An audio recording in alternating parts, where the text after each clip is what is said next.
আজকে রিভিউ করব ভাজা biopic of a million boys. তো কেমন হয়েছে মুভিটা? মুভিটার যেমন নাম তেমনই মুভির কাহিনীটা। যদি ছোট করে বলি তাহলে এটি খুবই রিলেটেবল কাহিনী আমাদের এডুকেশন সিস্টেম এবং সেখানে আমাদের বন্ধুবান্ধব হয় এবং জীবনটা কেমন স্কুল এবং কলেজ লাইফে কাটে সেই নিয়েই মুভিটা অ্যাভারেজ স্টুডেন্টের জীবন নিয়ে বানিয়েছে। তো মুভির কিছু পজিটিভ দিক হলো মুভিতে যেগুলি দেখবে সেগুলি আমাদের সাথে হয়েছে বা হতে দেখেছেন, তাই মুভিটি খুবই রিলেটেবল এবং আপনারা দেখার সময় বোর হবেন না।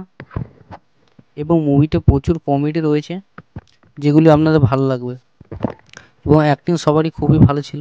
এবং মুভিতে এমন কিছু সিন আছে যেগুলি আপনারা প্রচুর মজা পাবেন।